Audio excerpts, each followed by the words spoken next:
My husband brought home a python without even asking me, saying it's always been his childhood dream, but now it's become my worst nightmare and I'm not sure our marriage will survive. 6 months ago, our corn snake unexpectedly died. My husband, 26 male, and I, 24 female, were both very upset. He was a cute little guy and still very young. My husband has owned several small reptiles during his lifetime, and he told me he was thinking of trying a milk snake this time instead of a corn or a garter. Instead, 2 months after our corn died, he came home with a baby Burmese python. Apparently it's always been his dream to own a Burmese. Not only am I pissed that he got something like that without consulting me, on the upside, where we live they are legal, but I had several reservations that have only grown since we've owned it. I have GAD and that thing triggers my anxiety like no other. When I was doing research about Burmese pythons, I kept reading stories about them killing pets, children, and even their owners. So now I'm freaked out and have barely slept for 4 months. This is made worse by the fact that my husband has no experience with large snakes, and the larger the python grows, the more it shows, and also by us having a cat. The other snakes we've had, our corn snake, and my husband's old garter snake, pose no threat, but now I constantly worry that the python is going to get out and eat her. I've taken to locking the cat in our bedroom at night, which interferes with our sleep since she meows and scratches at the door, and I constantly worry about her when she's home alone. I'll reiterate, this thing is freaking huge. He is already 6 feet long. I'm home more than my husband, so I have to feed it and change its substrates often. I hate doing both so much, especially now that he's graduated to eating rabbits and pigs. I honestly think that since my husband bought him without consulting me, that caring for it should be his sole job, but I'm not going to let it go hungry or live in its own waste out of pride. I honestly don't think we'll be able to give this snake the best quality of life, which I think is essential for all pets. He's getting too big for the tank he's in, which is his third since we've gotten him, and I don't think we have the room in our house for the enclosure my husband wants to build him. His food is very expensive and eating into our savings, but it's what he needs, so we can't downgrade. The python does not deserve to live in a tiny space and eat inadequate food because my husband wanted one as a kid. At the same time, it's a good possibility it could eat us out of house and home. I don't want kids while we own a python, and these things can live up to 20 years. I don't want to never have children, which I've dreamed of, because of a python. Because of all these reasons, but especially the ones about our cat and its quality of life, I think we should rehome the python, preferably to a wildlife sanctuary or something. I've gently brought all of this up to my husband. How much mental anguish it causes me, how worried I am for our cat, how the snake is unsustainable, and all he's done is tell me to get over it, accuse me of not caring about his happiness, and tell me I'm being prejudiced against animals that aren't cute and cuddly. None of this is true, not even the last accusation. I like his smaller snakes a lot. How can I communicate productively with my husband about this issue? He already loves this snake, and I think that's getting in the way of him seeing reason. Edit. For the snake people, I acknowledge now that our husbandry is probably wrong, proving my point even more. Also, I have been informed that the snake probably wasn't a baby if it's at this size now, so take that into an account. I am not the most knowledgeable about snakes. First update 1 week later. First of all, I have to say thank you for the outpouring of support I got, especially from the reptile enthusiasts who happen to be browsing this sub. You guys are awesome. Now, I just want to say at the beginning, so what everyone wants to hear is heard. The snake is gone and my cat is all right. Here's how it happened. Thursday night, while I was replying to people in my post, several people suggesting talking to my husband's friend, who owns Burmese pythons, is an experienced reptile keeper, and could be a huge help. I was too blinded by the situation or my own anxiety to even think of that. I messaged him on Facebook Thursday night and told him the situation. He was shocked at just how bad things were, but apparently he tried to warn my husband that owning small snakes and then jumping to a Burm is like thinking owning house cats makes you qualified to own a tiger, but my husband didn't listen. He's been busy going to reptile shows. Dude breeds venomous cobras. He's kind of a badass, so he only saw the snake in person once when we just got it and was immediately disturbed when I told him about the overfeeding, my husband's desire to start it on live food, and the fact that it free roams and is handed alone. He told me he'd come over the next day, Friday, and give my husband a real talking to, as well as do anything he could to help us rehome it. I decided I couldn't live another day in the house like that, and neither could my cat, so Friday morning I moved out to my mother's while my husband was at work.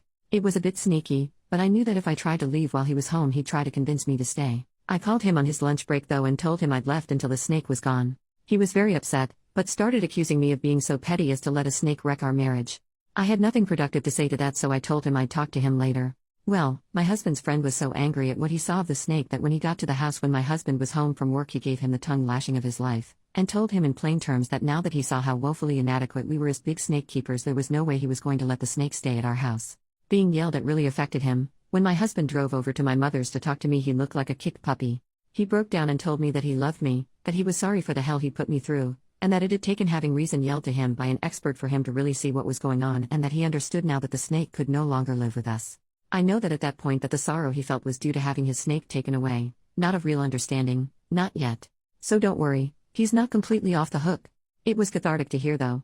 His friend contacted a herpetology society he works with regularly and then, a member of that society whose specialty is rehabilitating snakes that irresponsible pet owners get and then mistreat on his ranch. So Snake went yesterday to this guy's ranch, where he'll be fed the right food and go on a diet apparently, and live in a space big enough for him. My husband and I have talked a lot about this and he acknowledged that his fervent desire to fulfill his childhood dream made him careless and selfish, that he wasn't trying to be malicious towards me, but he just wanted the snake so badly he'd do and say anything to keep it. It still seems like, though, that he hasn't learned, which I'm not expecting this early but is still a mite disappointing. He talked yesterday about getting a ball python and I put my foot down. I don't think we should get another snake for a long time. On Sunday I sat him down and asked him to tell me the truth of how he got the python, because walking into a pet shop for a milk snake, and just finding a Burmese was sounding more and more implausible the more I thought about it. He admitted that he arranged to get one with a breeder online while he was telling me he wanted a little snake, meaning he was actively lying to me. This breeder is also a state away, meaning my husband participated in something illegal when he met up with him to get it, since transporting Burmese pythons across state lines is against the Lacey Act. I'm very angry about this. I'm upset about his lies, and I'm upset that he blew me off for months. He admitted he lied just because he knew I'd say no, which shows such an immaturity that almost disgusts me. I'm upset that he broke the law.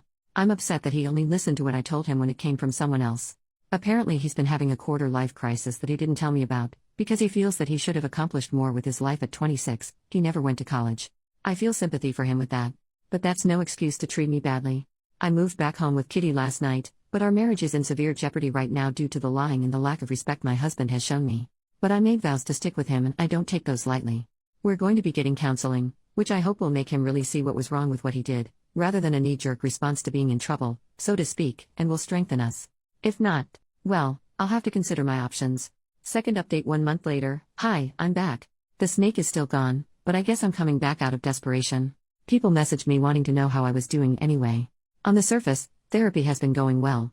My husband has been doing everything right. He's been contrite, open-minded, and treats me like a princess at all times. I can tell at home that he's making a conscious effort to listen to my opinions and thoughts, and incorporate our therapist's suggestions into our lives. I feel like the hugest jerk saying this, but I don't think it's enough. Over these past weeks I've had to come to terms with the fact that something about how I view my husband has fundamentally changed. And finally, after extensive soul-searching a few days ago, I realized what it was. I have no respect for his intelligence anymore, after all this. That is very, very important to me. And now it's just gone and I don't know how it can come back without him getting a personality overhaul. It's killed my physical attraction to him. I normally have a high libido and prior to all this we made love 4 to 5 times a week. Now, since all this went down we've been intimate 3 times. To be fair, while the snake was here we were down to 2 to 3 times a week, but it was still more frequent than this. Despite all the changes he's making he's still himself and I don't think I can like who I know him to be now. He's still his goofy, absent-minded self who needs me to balance the checkbook and pack his lunch. I can't respect that anymore. I don't want to be his mom or a naggy sitcom wife. I used to love doing these things for him. Throughout our relationship I've taken care of him, patched him up, and helped him solve his problems. I always saw it as the ultimate expression of love. Now I'm just sick of it. He can tell something's still wrong. He's irritated about my lack of forgiveness and lack of an intimate drive lately when he's objectively doing all the right things. But his lack of understanding towards my apprehension makes my feelings even more pronounced. I realized the other day that I love him dearly as a friend. I've known him since I was 9 years old but no longer as a husband. That devastates me. I can't believe I'm thinking divorce after less than a year of marriage. I feel like such a failure. I haven't broached these feelings in therapy yet, because they crystallized only a few days ago. But I don't know how to start because I know saying them will mean my marriage will be over. I have talked to my mom and friends about this, and they all tell me to wait longer, to stick it out, because I made vows. But I feel like I found out something fundamental about my husband that I wish I never had, and that nothing can be the same now. Third update 9 years later, posted on October 14, 2024. My posts were reposted somewhere and one of my friends sent me them saying, "I think you wrote these posts." And reading them, yeah, I did. A lot of people seem to be wondering what happened to me, so I logged into this account for the first time in almost 10 years to give one final update about what happened. Basically, my ex-husband brought home a Burmese python after telling me he wanted a milk snake. I was really scared of it and anxious, and he was dismissive of my worries. I ended up getting the snake shipped off to a reptile ranch, but it absolutely shook my trust in my ex because he was lying to me. It also made me realize he relied on me to do everything for him like a second mother, and that I hated that. I really tried to work through the feelings I posted in the second update, but after 3 months, we separated. It's totally okay if you judge me for this because I judge myself. After being separated for half a year, we ended up making love. My grandma had just died. I was devastated, and he came to the funeral to support me, and because he'd known her forever and loved her too. We went home together after the family lunch and we ended up having comfort love making. Neither of us wanted kids at that point, but my IUD had slipped into my cervix at some point before this and I ended up getting pregnant. Both of us were unsure about introducing a kid into our relationship, but decided to get back together and make another effort. I had always wanted to be a mom, and didn't want to abort. We found out pretty early into the pregnancy that it was actually a molar pregnancy. Meaning that instead of a normal fetus, I was pregnant with a tumor. I had the mole removed, but I was one of those lucky people who develops cancer from their molar pregnancy. Luckily the cancer was caught when I was only at stage 2 and responded really well to chemotherapy. I've been cancer-free since 2016. However, my ex's behavior when I was extremely sick from chemo, we had stayed together after losing the pregnancy, caused me to put my foot down and want to divorce. He wouldn't, or couldn't, pick up the slack around the house, and I couldn't deal with it anymore. I felt like I couldn't depend on him for anything, not even when I had cancer. Literally a week after I was told I was cancer-free, I told him I was moving out and wanted a divorce. I lived with my mom for a year while our divorce was being finalized and a bit after it, and then decided to get a job in a new city because I needed a new beginning. I also decided to fulfill a dream of mine I'd been mulling over for a while and went back to college to get my BSN in 2017. I graduated in 2019 because I was in an accelerated program for people who already have another degree, and I now work as a neonatal nurse. The job can be really wearing and difficult, but it's so amazing watching tiny and sick babies grow and thrive and eventually leave. I feel like I've found my calling. I also met a guy in my class when I went back to school. We were just friends for 2 years, because I didn't feel ready to date, and then in 2019 we started dating. That guy is now my husband. We got married in 2022. My current husband is the most amazing man and partner I could have ever asked for. I can fully lean on him, and him on me. And I don't have to ask him to please pick his socks up off of the floor. He even does most of the cooking because I hate cooking. Due to my cancer treatment, I went into premature ovarian failure, so we are going to start IVF in the new year with eggs I had frozen before my chemo began. We also want to adopt and or foster at some point and have been looking into that as well. I know for sure my husband is going to be a wonderful support for me and an amazing father. At the time of my divorce I had no confidence my ex would be either of those things. I don't want to just bash my ex though.